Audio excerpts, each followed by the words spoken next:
I bought this beautiful Eastlake dresser sight unseen because I knew it had such great potential. And don't worry, I'm not going to paint it. It's going to get a full restoration. You can see there's some scratches and nicks and whatnot, but really they just look worse than they are because of the contrast against the old stain. But I think once I get this old stain off, it's going to really look good. The drawers are in pretty good shape. They are dirty, but you know, everything is still intact and no major repairs to be made. All right, first things first, I'm going to take off the hardware before I get going on putting the stripper on here. I couldn't find my drill bits and I don't feel like looking more for them, so I'm just going to use old-fashioned screwdriver. It shouldn't take too long since they're only 6, but here we go.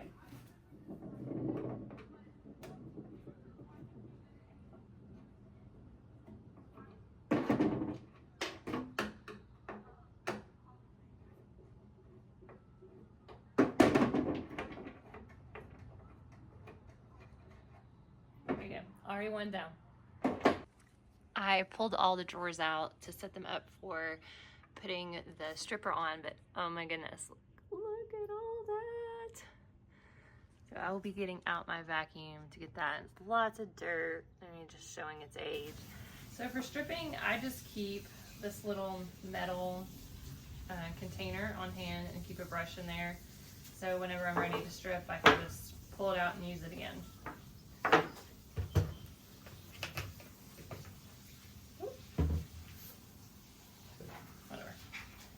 All right, I love that I do not have to wear a respirator for this. So I'm just gonna pour it on there and spread it out. And then I might have to come back through with a second coat. Just kind of gotta watch and see how it's doing. But I apply it on here really generously so it can really get under the finish and makes it easy to come off. And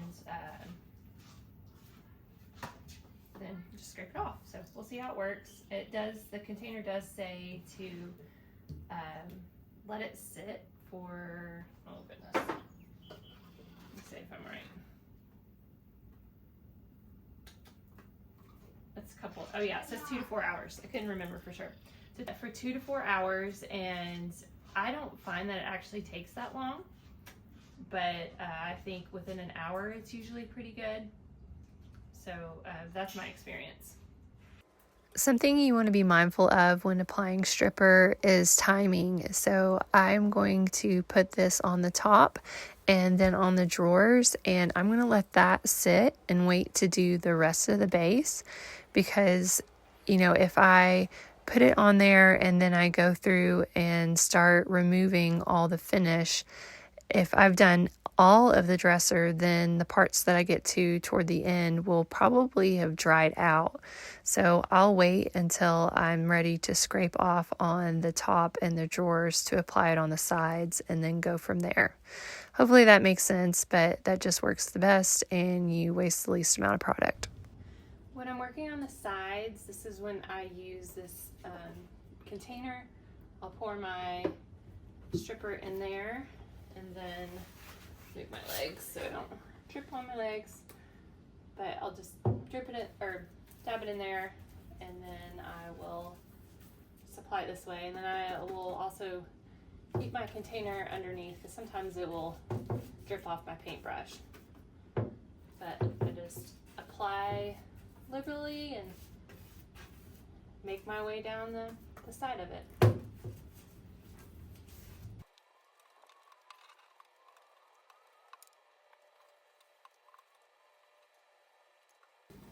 So here's the fun part, scraping it off. It has been on here for about an hour and I can see it has bubbled up really well. Kind of looks like alligator skin or something textured similar. So I just have a box here. I haven't taken plastic out. I usually hold on to these little boxes and keep them in my laundry room, or you know, you can pick wherever, just to use for stripping like this.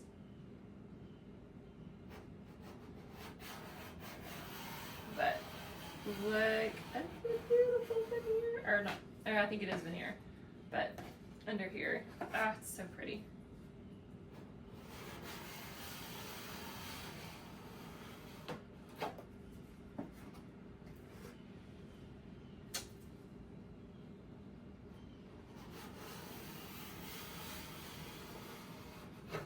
All right, I'm gonna get you a close up too.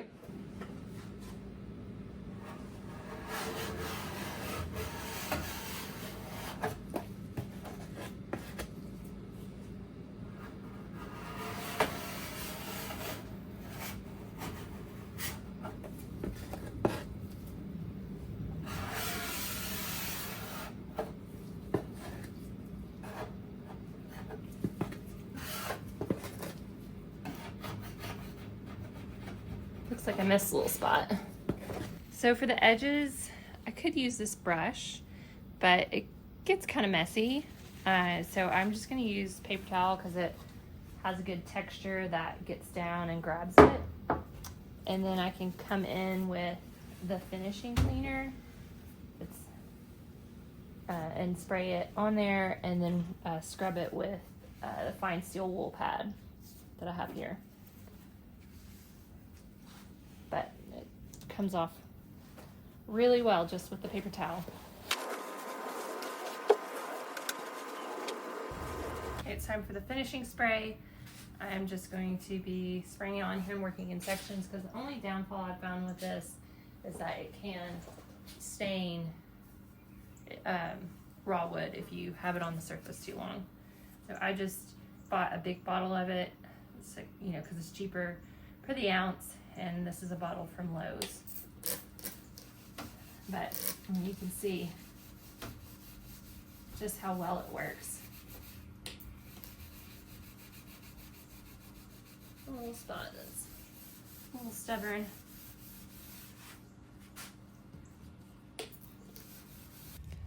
I think this product is so great for coming in after using the stripper, because you're always going to have a little bit of product left on there, and it's just so easy to, you know, work with that steel wool pad and get it all off. And I was able to get the rest of this stripped down within 5 minutes, which I think is pretty fast, and it's so wonderful that it's so safe to be around. The drawers required a little bit more thought and attention, just because I didn't want any of this stuff getting into the hardware holes or the keyhole, so you'll see me kind of working around those. But I mean, it comes off really well, as you can see, and it's a pretty easy process. Now for the drawer fronts, I did use my brush. I think it's best for getting into all those grooves there, and it just works a lot better than, you know, the other methods. So I have a bucket of water that I will dip the brush in as I go, and that will help get off all the finish and stripper that I'm pulling up onto the brush, and so I can get in there and actually clean the areas rather than just smearing everything around. Now, prior to stripping the top and the drawers, I had applied the stripper to the base, and so after I was finished working, it was good and ready to get off on the side. So I'm just going through my same process of scraping and then coming through with the finishing cleaner to get that. All right, here she is, all stripped down. Got basically all the finish off of there. I will have to come in and do some sanding, but it is a great start, and just love the oak that's on there. It's so pretty.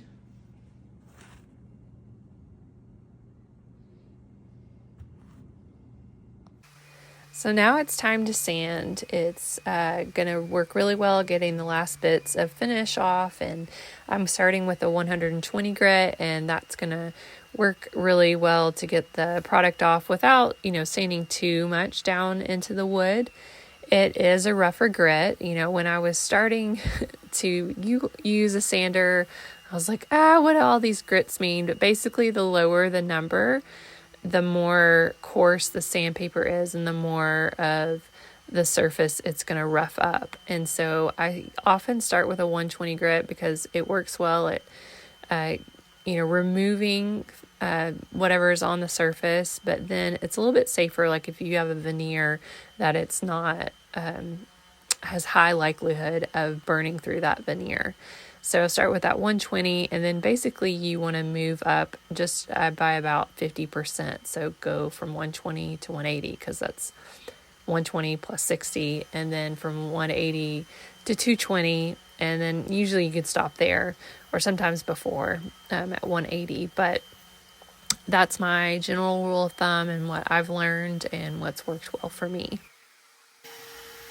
Now this is the next day, and I'm sanding the sides. You can see I have my little helper here. He's always saying, "Mom, can I help? Can I do something?" And so it was nice to actually have something that he could help with. But I do like using my Surf Prep sander for sides where, you know, there's a right angle or an edge like you see up there, because with the orbital sander, you know, it's round and it just doesn't quite get in each area. So the Surf Prep sander is really nice for this type of sanding. So here I'm using these foam sanding pads. I've become such a huge fan of these. I've used them so much on my projects recently. The kit I got comes with 80, 100, 120, and 180 grit, and it's just so versatile for different shapes and grooves and whatnot, and I use them quite a bit on this, and I've used them on several other projects, like I've said, so I would highly recommend them. They last really well, like for a good period of time, and they're pretty inexpensive. For this area, I did end up needing to use my Bondo scraper, and I used 80 grit sanding paper to get down in there a little bit deeper, but I still love those foam sanding pads, and like I said, I've used them a lot, but this method with the Bondo scraper is also really helpful when it's a little bit narrow grooves like this. Now, as you can remember, the inside of this dresser was pretty dirty, so I decided to use my scraper to try to get some of this gunk off the rails inside, and it worked pretty well. I do think my scraper's a little dull, but it helped get some of that dirt and dust that's been just smashed in there for so many years. For the drawers, I mostly hand sanded these just because it was really easy with those foam sanding pads. Again, I love them. But as I sand and any of the sanding dust builds up, I come in with my vacuum and vacuum up the dust, and then I can, continue sanding. And I find that makes me more efficient and works well. For the detailed carvings in the front, I also came in with my Bondo scraper and sandpaper, and then a smaller scraping tool that I had. But I also wasn't too worried about like getting every little bit, because I knew that the stain I was going to use was going to have a darker offset on those areas like that. So it wasn't something I had to worry about removing completely. And for getting any leftover stain from the corners that I couldn't quite get with my sander, I just used my smaller handheld scraper, and it worked well. For the hardware, there's a test that you can do to check if it's brass. You use a magnet. If it is attracted to it, then it's not brass, and if it's not, it is brass. So I did that test. I would show you, but I'm not sure where I put my magnet. I'm really great about misplacing things. If you watch my videos, I'm like, I can't find this. Anyways, so you make do. But it did not attach to it, so it looks like it is brass. I'm going to try this new method that I've seen someone use with baking soda and vinegar. Like, I have cleaned with that before, but you basically just put it in a container with the baking soda and vinegar and let it sit for a little while, and then you pull it out and rub it and clean it. So I don't know, we're gonna try that and see how it works.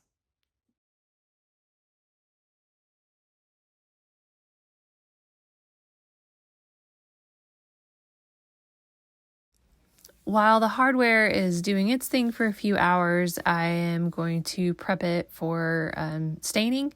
I like to go through with a dry microfiber cloth to get rid of all that sanding dust, and then I will also wipe it down with a damp cloth. And yes, that does raise the grain, but you can also just go through and lightly sand it.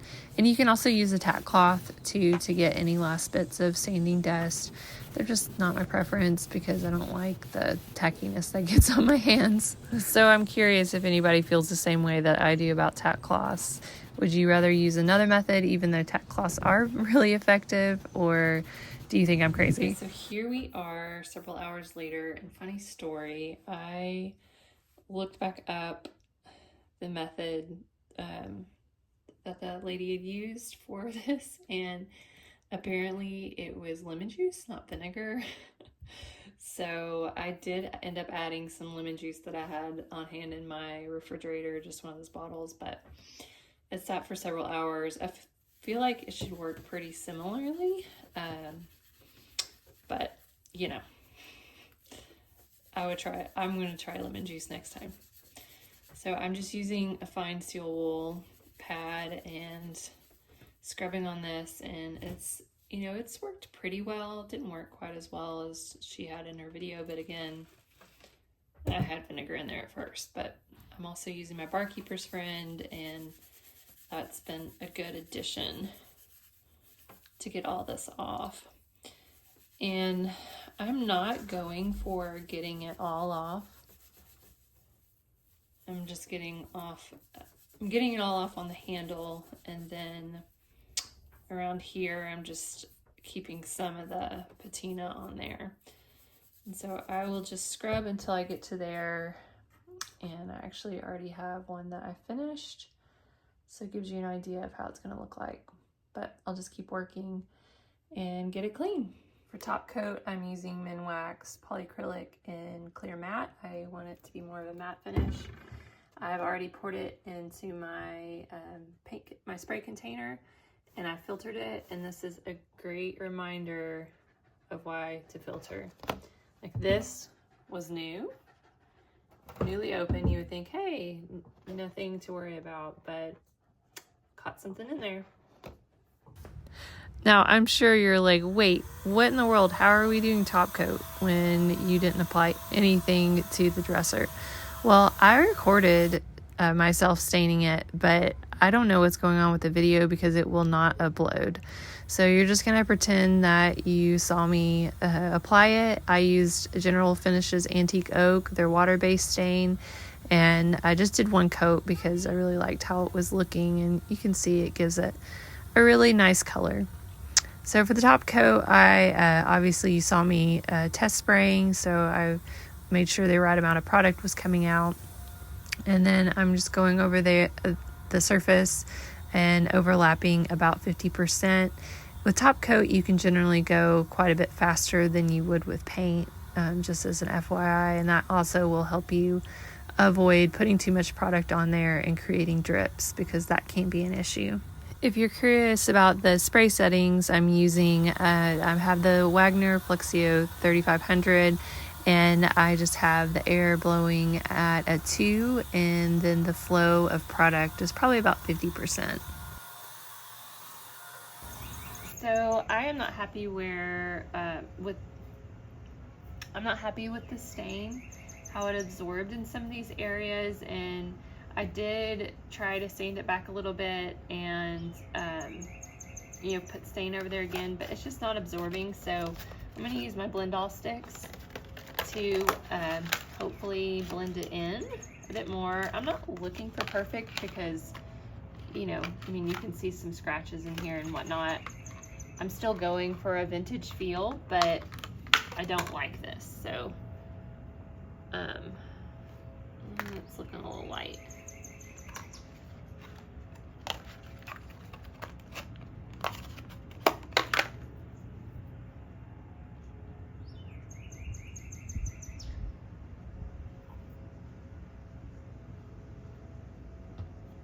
There we go. I think that's gonna work well.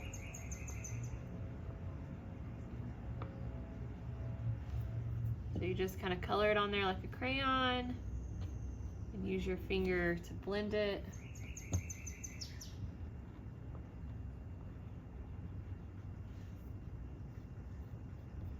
And then I'll come in there. Mohawk does have a vinyl sealer that you can use. I need to order it. But I'm just gonna spray it with shellac, and then I'll go back over with a couple more rounds of top coat.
My last couple steps are to add the drawer liner and then to refresh the wood with Howard's Feed and Wax. I also added the wax to the drawer glides to help there since this is such an old piece. After adding back the hardware, we're all done. So here's a reminder of where we started. The finish was pretty dark, covering up the beautiful oak wood grain and lots of nicks and scrapes and lots of dirt too from over the years. But I think it looks so much better now. But here it is. What do you think? I like the lighter tone of the stain. I also like that it still has some character. You know, it's not 100% perfect, but I think that's the beauty of antiques, and that top is so gorgeous. You know, the quality of the solid wood, it's just so nice. You know, they don't make it like they used to, but I like the simplicity of the handles and also keeping the patina there. And I also kept the staging simple because I think the piece just really speaks for itself. But I'd love to know what you think. Do you like this style of dresser? Would you have done anything different with this piece if it were yours to redo? As always, I appreciate you watching. And if you are not already subscribed, I'd love for you to subscribe and follow along as I'll be bringing future flips.